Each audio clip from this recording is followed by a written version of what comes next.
Salut à tous et bienvenue dans ce nouvel épisode sur mon quotidien Plante Addict. Ça faisait longtemps qu'on n'avait pas fait un petit vlog. Alors cette semaine, on parle d'orchidées. Je vous fais un petit point sur les orchidées, je vous montre quelques petites choses dessus et je vous parle également de ma routine cheveux. C'est une question qui m'est posée souvent. J'ai reçu mes produits cette semaine, donc je vous montre tout ça.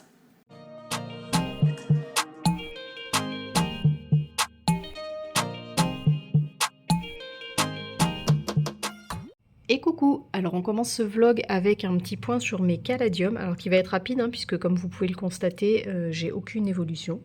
Voilà, c'est tous ces pots là. J'ai rien du tout qui sort. Donc voilà, bon je voulais quand même vous montrer, ça fait 3 semaines maintenant que je les ai plantés et pour l'instant j'ai rien. Je les ai mis dehors tout le temps, je les ai rentrés quelques nuits quand il faisait un peu frais, mais bon là en ce moment il fait très très beau dehors, l'après-midi on a 27 et pourtant ça ne sort pas. Alors je m'inquiète pas parce que j'ai pas de pourriture, mais bon j'avoue que je suis pas allée gratter pour voir si les bulbes étaient toujours durs, ce que j'aurais certainement fait d'autres années, mais c'est vrai que cette année... je suis pas trop après les caladiums parce que j'ai pas l'impression que ça va être une année incroyable. Voilà, d'ailleurs Instagram m'a ressorti des archives de l'année dernière où les caladiums étaient bien sortis déjà à cette période-là. Donc voilà, bon, on refera le point plus tard, mais pour l'instant, rien à signaler. Alors, en grattant un petit peu, je me suis rendu compte que j'avais une toute petite pousse ici. Donc... pour cette année, le premier à être sorti, ça sera le White Queen, celui qui était le plus beau l'année dernière. Donc ça, c'est pas mal. C'est une très très bonne nouvelle parce que ça veut dire que c'est un de l'année dernière qui reprend. Bon, c'est très très timide. Mais voilà, écoutez, on aura au moins un Yaya Caladium cette année. Voilà, une petite bonne nouvelle quand même là-dedans.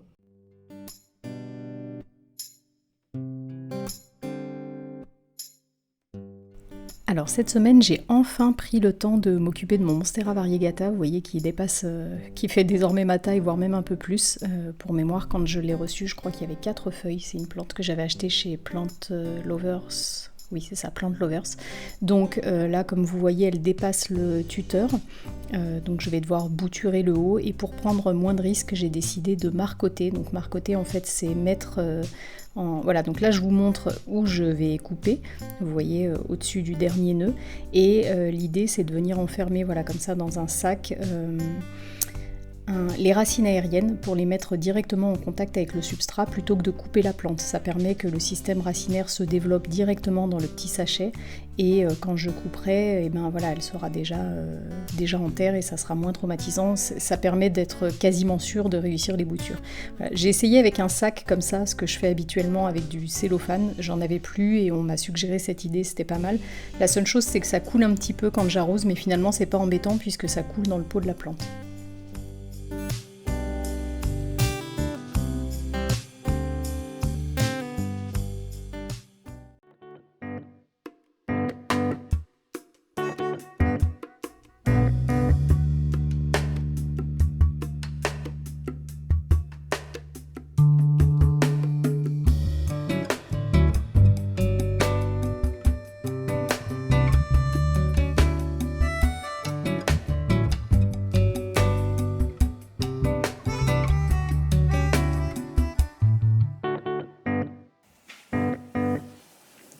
Et coucou!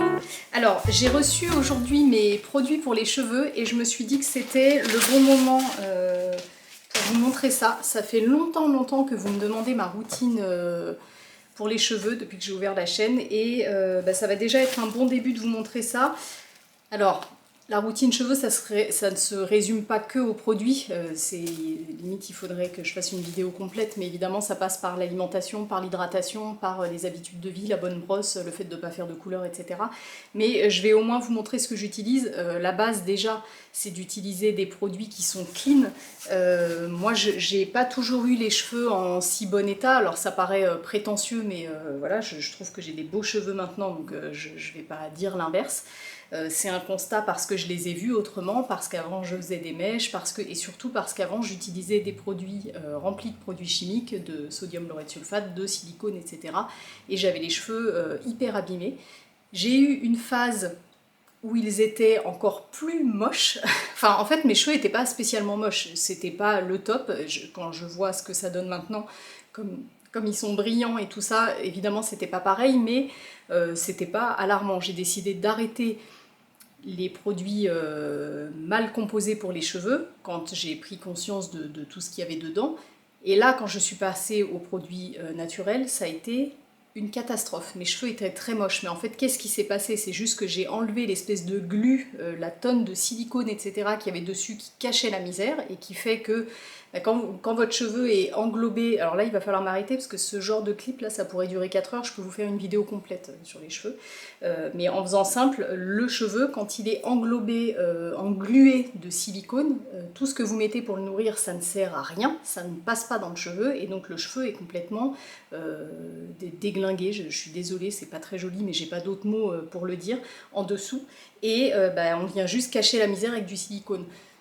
Donc quand vous faites une transition vers les produits naturels, il y a forcément un moment où on a l'impression d'avoir les cheveux moins jolis, c'est juste parce qu'en fait on voit ce qui se passe en dessous. Moi ça fait 7 ans que j'utilise des produits naturels et du coup voilà mes cheveux, ça n'a rien à voir avec avant, ils sont hyper doux, et en faisant très peu de choses, là où avant j'y passais un temps incroyable. Mais voilà, c'est plein d'habitudes de vie, c'est pas de lisseur, c'est... voilà. En tout cas, pour parler des produits, puisque on est là pour ça, je vais vous montrer ce que j'utilise. Donc moi, j'utilise la marque She Moisture. Je vais vous le montrer écrit ou je vais vous l'écrire à l'écran. Parce que j'aime leur composition et parce que c'est efficace, parce que c'est pareil, les produits, vous allez peut-être pas m'entendre si je fais du bruit, les produits naturels j'en ai testé pas mal et ceux que je trouvais par exemple dans les magasins bio, j'étais pas satisfaite, j'étais pas convaincue de leur efficacité, c'était pas assez nourrissant et j'avais les cheveux secs. Ça c'est au top, c'est des produits qui sont faits à l'origine plutôt pour les cheveux afro, et les cheveux frisés, mais il y a des gammes qui sont plus légères et surtout moi sur mes cheveux ça fonctionne très bien. J'utilise 2 gammes, donc je vais vous montrer. La marque She Moisture, je vous en ai déjà parlé l'année dernière avant de partir en Thaïlande, je vous avais montré un petit baume que j'utilise pour les pointes quand les pointes sont abîmées, d'ailleurs c'est le cas en ce moment, je le remets parce que c'est l'été et que là il faudrait les couper un peu, mais moi j'aime bien le faire après l'été. Donc voilà, quand je vois que j'ai les pointes un peu abîmées, je remets ça. Et donc voilà, c'est une marque que j'utilise depuis 7 ans. Donc voilà, c'est She Moisture. Alors, vous allez voir, c'est une grosse commande. Pourquoi? Parce que donc moi, je commande ça sur le site Super Beauté. Je pense qu'il y a ailleurs, il y a un site She Moisture, mais il ne livre pas en France. Le site Super Beauté, je trouve toujours les gammes que je veux dessus, mais les frais de port sont élevés. Donc moi, en fait, je commande pour 1 an, pour ma fille et moi. Et je fais toute la commande d'un coup pour avoir les frais de port offerts. Mais du coup, ça fait une grosse commande. Bon, après, on ne dépense plus pendant un an. Donc moi, je prends 2 gammes. En fait, je change dans l'année. Déjà, je pense que c'est pas forcément bon pour le cheveu d'utiliser toujours les mêmes produits. Moi, au bout d'un moment, ça fait plus effet. Et en plus, moi, vous devez le voir dans les vidéos depuis 2 ans, j'ai plutôt tendance à me laisser les cheveux raides l'hiver. Toute la période où je trouve qu'il faut être un peu plus coiffé, voilà. Et puis tout l'été, le printemps et l'été, dès qu'il fait beau en fait et que je n'ai plus à me sécher les cheveux, eh bien je les laisse boucler. Ça c'est pour un choix, c'est que quand je les laisse tout seul comme ça, c'est joli s'ils sèchent soit naturellement, soit si je tresse mes cheveux le soir, je les lave, je les tresse avant d'aller me coucher et après je les détresse et tout va bien, ou alors je les laisse sécher tout seul. Par contre mes cheveux, si je les sèche au sèche-cheveux, c'est pas joli. Donc en hiver quand il fait froid et que je suis obligée de les sécher, du coup je les tire, alors je fais pas de lisseur et tout ça, mais je les brosse en même temps que je les sèche et donc je les porte lisses. Du coup je prends 2 gammes, donc la gamme quand je suis sur les cheveux lisses c'est celle-ci, donc c'est la gamme hydratation intense, Manuka Honey et Mafura Oil. Est-ce que ça va? Voilà, cette gamme là. Et donc je prends, alors moi pour les cheveux, je me lave les cheveux environ tous les 3 jours et je fais toujours 2 shampoings et un soin. Alors dans chaque gamme à chaque fois du coup je commande la totalité. Je vais déballer et je vous reprends, ça sera plus facile pour vous montrer. Ok, on est bon. Alors donc hop, j'ai pris donc shampoing que je vous ai montré, après shampoing de la même gamme et masque.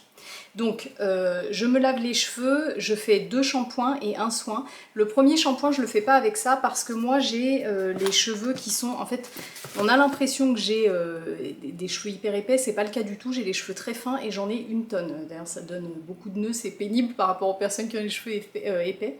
Et j'ai les cheveux qui vont graisser très vite. Donc moi ça pour moi c'est trop nourrissant, je peux pas faire 2 shampoings avec ça, c'est trop lourd.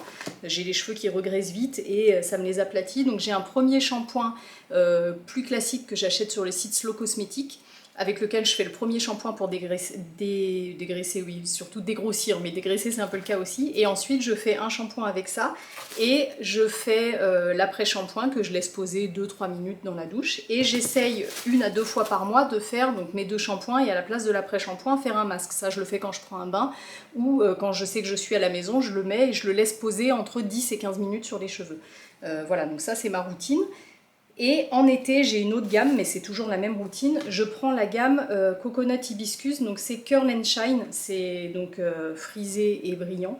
Ça sent la pina colada. On n'est peut-être pas censé parler de cocktail ici. Ça sent l'ananas et la noix de coco. Coco hibiscus, mais ça sent l'ananas aussi. C'est terrible. Vraiment, l'odeur de ce truc... Bon voilà, et ça tient super longtemps sur les cheveux, c'est des odeurs naturelles, c'est terrible. Donc pareil, shampoing, après shampoing et soin, et je fais la même chose. Donc ça c'est ce que j'utilise à partir de maintenant, là j'ai commencé il y a 3 semaines à peu près, quand je laisse mes cheveux sécher tout seul, cette gamme là convient mieux. Je vais peut-être vous la montrer de plus près. Hop. Donc c'est la gamme Coco et Hibiscus. Ça c'est le conditionneur, donc l'après-shampoing, shampoing et masque. Et pour ma fille, j'utilisais la gamme Kids. Donc ça c'est mango et carotte, ouais c'est ça, mangue et carotte, extra nourrissant. Donc pareil, shampoing après shampoing, je lui mettais que ça. Et maintenant qu'elle grandit, je vais passer à la gamme Coco Hibiscus pour elle tout le temps. Parce que déjà c'est beaucoup plus intéressant. Pour vous donner un ordre de prix, un soin comme ça et un soin comme ça c'est le même prix. Comme toujours, hein, c'est marketing pour les enfants. Donc voilà, maintenant elle va avoir 6 ans, je pense que... Il n'y a pas marqué d'âge, mais bon, j'estime que ça va. Donc quand elle va avoir fini, il m'en reste un encore en réserve, je vais passer à la gamme Coco Hibiscus pour les cheveux bouclés.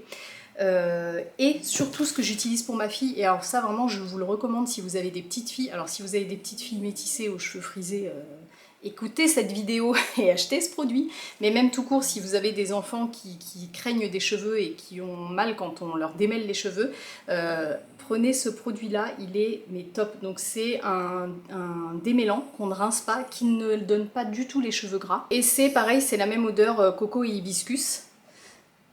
Voilà, c'est celui-ci. Alors moi ce que je fais quand je le reçois, j'en ai toujours un ancien, j'enlève un tiers du produit, en fait je fais 2 tiers de ça et 1 tiers d'eau, parce que je trouve que ça démêle assez, bah, ça me fait des économies et ça fait un produit qui est quand même moins lourd, donc voilà, je fais toujours ça, j'enlève un tiers et je complète avec de l'eau. Ça j'utilise ça depuis qu'elle a des cheveux et vraiment c'est au top. J'ai plein de copines à moi qui... quand elles sont venues en vacances ici, ont démêlé les cheveux de leurs enfants avec ça et se sont mis à l'acheter, et des enfants qui n'avaient pas nécessairement les cheveux aussi... les cheveux bouclés, donc pas aussi difficiles à démêler, mais même avec des cheveux raides, et ben il y a des enfants qui craignent, il y a des enfants qui comme moi ont les cheveux très fins et ça s'en mêle très vite. Moi un coup de vent, j'ai des nœuds comme pas possible, une écharpe, l'hiver les écharpes, les tours de cou et tout ça, ça frotte, j'ai des boules de nœuds, enfin c'est une catastrophe. Et ben voilà, donc lui il est vraiment top, donc ça j'en ai pris 4, hein, je vous mens pas. Regardez. Voilà, ça c'est 4 fois le même produit parce que vraiment c'est la base de ce qu'on utilise pour ma fille. Et cette année j'en teste un nouveau, je pourrais vous faire un retour si ça vous intéresse. Coconut Hibiscus Kids Curling Buttercream. Alors je crois que c'est une crème pour façonner les boucles. C'est en anglais. Notre histoire. Oui c'est ça, pour définir les boucles. Il doit y avoir... Ah non, j'allais dire il doit y avoir une opercule, non. Bon, voilà. Je veux essayer ça pour ma fille et je me suis dit pour moi aussi pour l'été on va voir. Donc Je vous dirai l'odeur, mais vraiment c'est quelque chose. Donc pas de parabènes, donc ça ce que je vous dis c'est de manière générale. Hein. Pas de parabènes, pas de sulfate, pas d'huile minérale, pas de propylène glycol, pas de phtalate, c'est pas testé sur les animaux. Voilà, c'est des produits qui sont hyper quali, que moi j'utilise depuis des années. Voilà, moi, je me suis dit que ça pourrait peut-être vous le faire découvrir. Oui, c'est ça, crème. Ah oui, en fait, il y a un autocollant en français, je m'embête pour rien. Crème pour boucle enfant. Donc, celle-là, je vais l'essayer. Je vous dirais, moi, ce qui me faisait peur dans ce type de produit qui se rince pas, déjà, les cheveux de ma fille, bon, enfin, ceci dit, j'ai le démêlant qui se rince pas, mais ça, c'est de l'eau, quoi. Vous voyez la texture, c'est pas pareil. J'avais pas envie qu'elle ait un truc comme ça, déjà, pour pas engluer son cheveu, et aussi parce que quand elle est sur le canapé et tout ça, qu'elle se frotte la tête, j'ai pas envie qu'elle en mette partout. Donc je vais voir, je compte en mettre un tout petit peu, on va voir ce que ça donne. Voilà donc pour ma petite revue beauté, She Moisture, vous pouvez y aller. Moi ça fait des années et j'en suis hyper convaincue.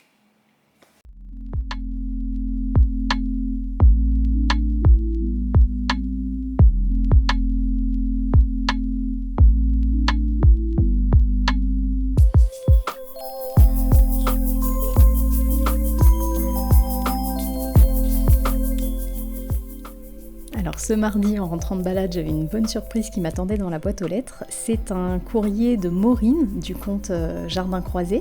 Alors en fait, c'est une chouette surprise puisque Maureen s'est baladée en jardinerie donc la semaine qui précède ce vlog et elle a croisé une plante qui lui a fait penser à moi, qu'elle a commencé par m'envoyer en photo, ça m'a fait super plaisir. Et puis finalement, elle a réussi à m'obtenir une bouture. Donc voilà, je vous laisse découvrir ça, ça m'a fait trop plaisir.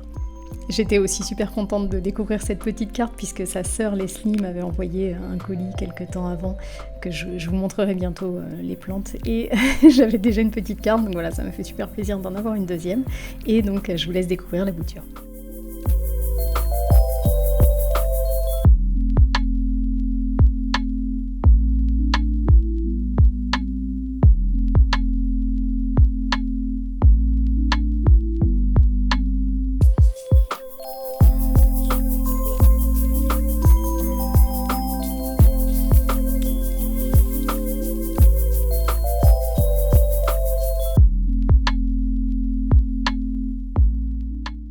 Et voilà, donc c'était une bouture d'épiphyllum, donc celui-ci a des jolies fleurs rose-rouge, elle m'a envoyé les fleurs en photo. C'est une très belle bouture, hein, elle est très grande et en plus elle est en super état, j'étais vraiment contente. Et donc on ne connaît pas le nom de cette bouture, donc comme vous l'avez vu sur les anciennes, en général le nom est noté dessus parce que c'est vrai que quand on en a plusieurs, on peut se confondre.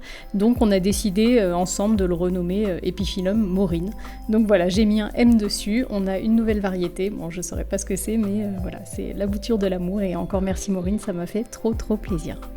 Et puis voilà, j'en ai profité pour vous filmer ce petit coin de ma plantagère où il y a toutes les petites cartes que j'ai reçues des plantes copines quand je reçois des petits colis et donc la nouvelle carte a rejoint les autres.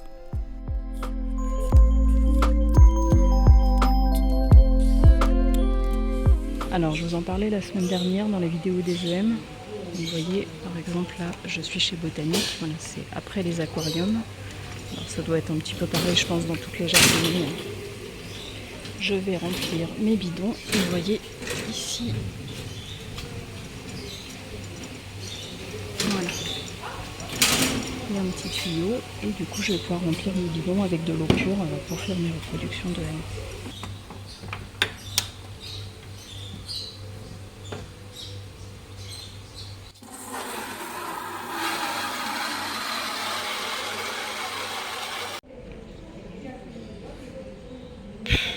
Je me suis arrêtée pour filmer un petit peu, voir ce qu'il y avait là, pour Instagram, pour les gens qui n'ont pas la possibilité de venir, leur montrer ce qu'il y avait de dispo. Regardez, je suis en plein dilemme là. C'est un silver blush, mais j'en ai déjà un, mais il est tellement beau, il est rond comme j'adore. Oh là là, il est à 18 €. Autant vous dire que j'ai payé le mien, ce prix-là, il est minuscule. Ah non mais là... Ils sont incroyables.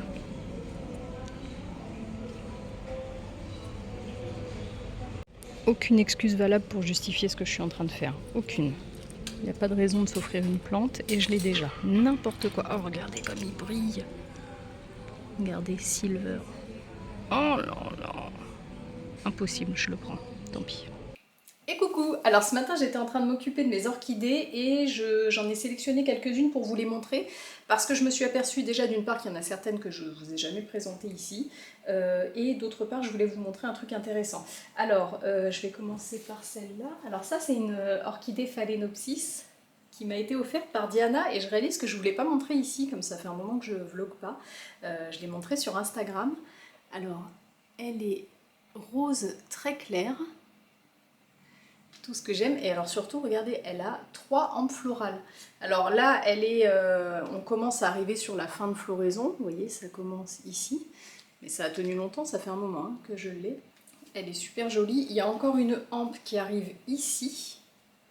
Vous voyez, ça s'est ramifié là. Et là, les bourgeons ne sont pas encore sortis.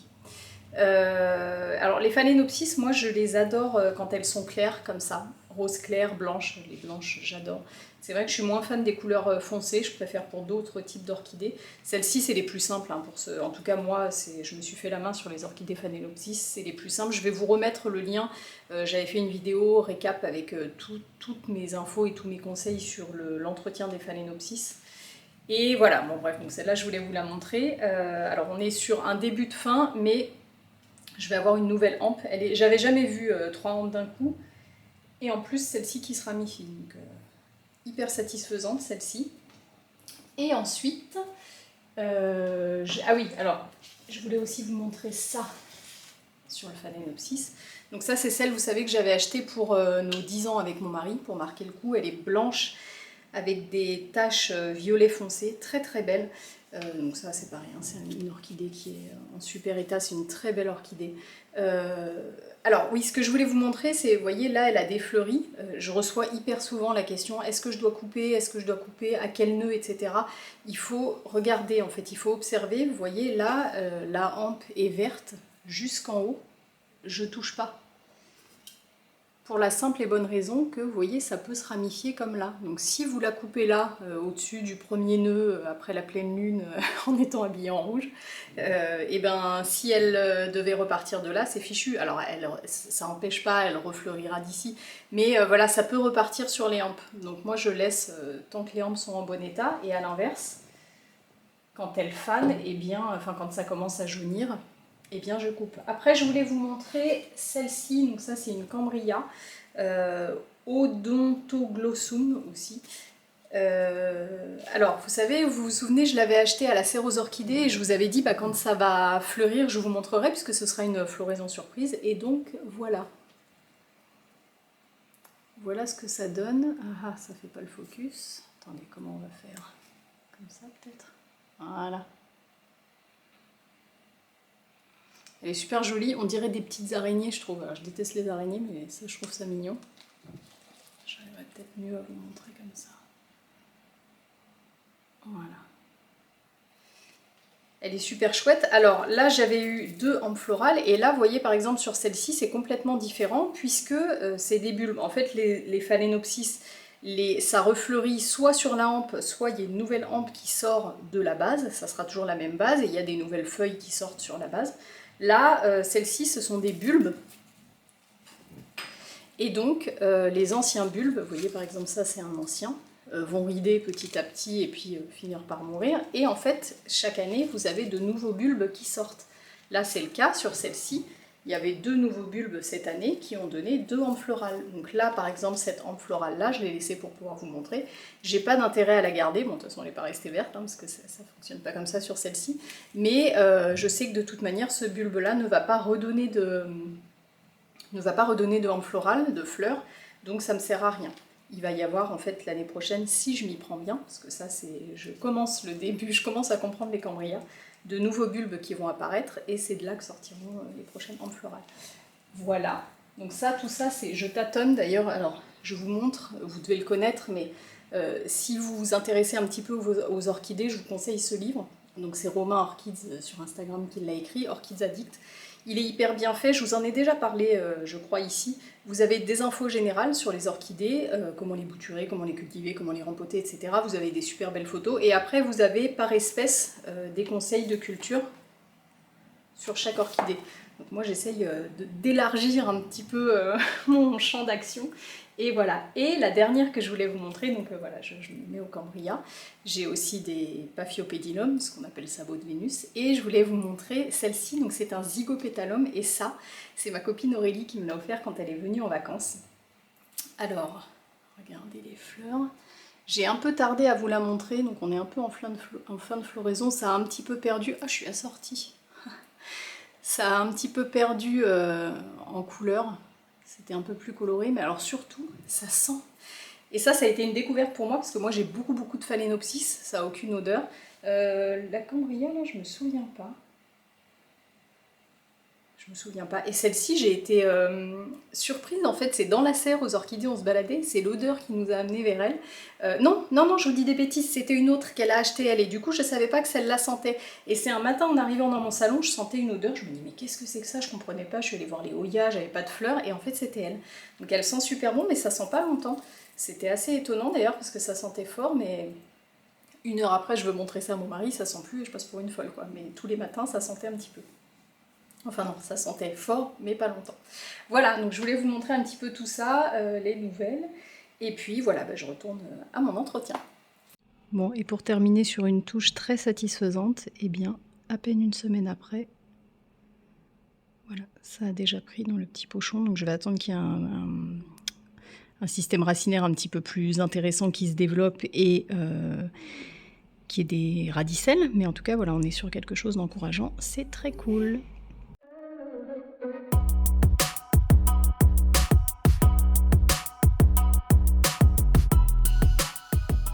Et voilà, c'est la fin de cette vidéo, j'espère que ça vous a plu. Si c'est le cas, comme d'habitude, n'hésitez pas à me laisser un petit j'aime, ça vous coûte pas grand chose, ça vous prend pas longtemps, mais moi ça me soutient beaucoup. N'hésitez pas à vous abonner à la chaîne si vous voulez pas louper les prochaines vidéos, et puis on se dit rendez-vous dimanche prochain pour la prochaine.